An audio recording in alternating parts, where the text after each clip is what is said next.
Hate, bullying has been my goal for 30 of those years.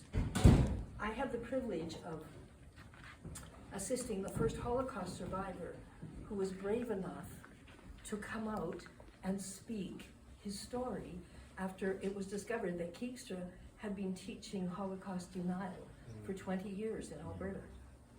And this lovely man, Sid Zingeiser, called on all of his friends, and up until that point, the survivors kind of stayed together because they just couldn't keep telling these stories. But at that point, he encouraged them all, and they did. They prepared for a month for the ordeal of telling their story over and over, and they spoke at symposiums, at schools, at community centers, wherever they could find people to listen. And then they took a month to recover from it. And they did this for so many years. But we all knew the survivors were getting older, the first generation survivors. And thankfully, their recorded testimonies had been obtained and carefully stored, thanks in great part to Spielberg. And the Calgary team that were doing it were offered trips to LA to learn how to do it. And they went down and they sent them back and said, no, you're doing it better than we are. So we'll learn from you. And all of the survivors that I know of have had their testimonies recorded. I wasn't the only one worried. Ralph Marento of Center Stage Theater in Rochester, New York was also worried. And he did something about it. He took the recorded testimony of 10 real survivors, and he sent it to this amazing playwright, and you will hear her speak later. And he said, make me an educational play that will reach middle schools and secondary schools. She took a year, and what you're going to see is both storytelling and reenactment. And the reenactment in the play is verbatim. It's from the survivors' own testimonies that they told stories when they were the age of the students that we've shown the play to. And so far we've shown it to 900 students with another 200 or 300 to go yet this week. But I needed an equally passionate and dedicated team of people because it takes a village to make something like this happen. And we've been working on it for 3 years.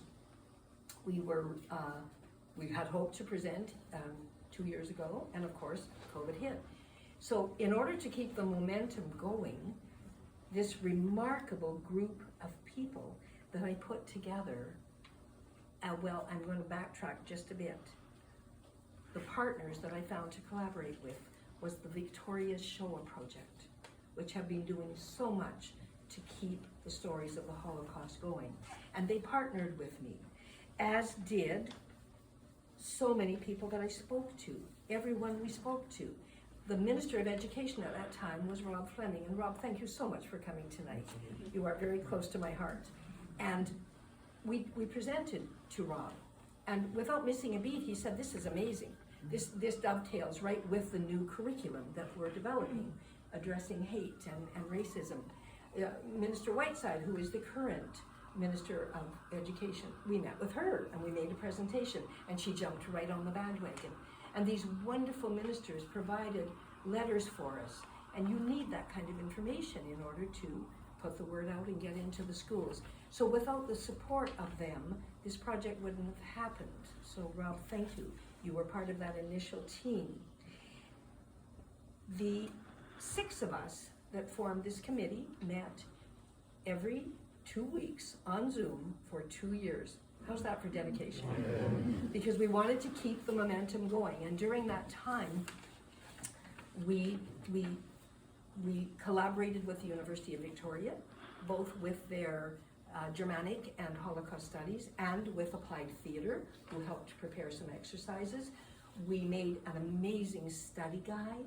The projections that you're going to see tonight were all gathered and put together, and this amazing young group of actors, all grads of theater programs, and all doing their first paid gig, are, you will see. I won't need to tell you.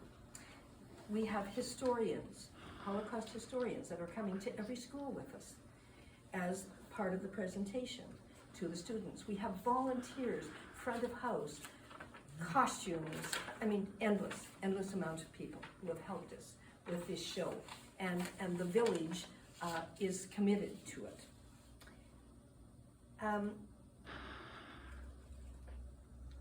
The survivors are mostly gone now. There were 4 still alive when the show premiered in New York in 2019. And they had to stop there next year. They're doing their second season as I talk. So the survivors can no longer say their own words. So what we committed to was saying their words for them. And their words will carry on.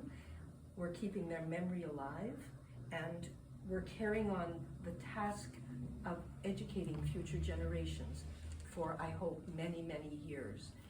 We needed a lot of money to make this happen. We had to raise close to $50,000, and it was thanks to foundations, to individuals that quickly jumped on board and supported this because they knew the importance of it. The play doesn't just fight anti-Semitism, it fights hate and racism and bullying. I was offered the license for all of Canada, and I said to them, do you know how big Canada is? So no, I'm not going to accept that, but I will take the license for all of BC. And our goal is that every year in the future, we will be taking a tour on the road. This was our pilot tour, and every teacher that saw it jumped on their computers and were telling other schools. So we started with a few and ended up with a lot of shows, showing many students. This production is actually the international premiere of Survivors. And the team from LA and New York that developed it are building a whole machine. And their goal is that in 3 years, this play will be seen in theaters to students all over the world in many languages. And for that, I'm very grateful. So I get really emotional when I talk about this. So that's enough from me. I thank you, I'm grateful, and I will say welcome to the show.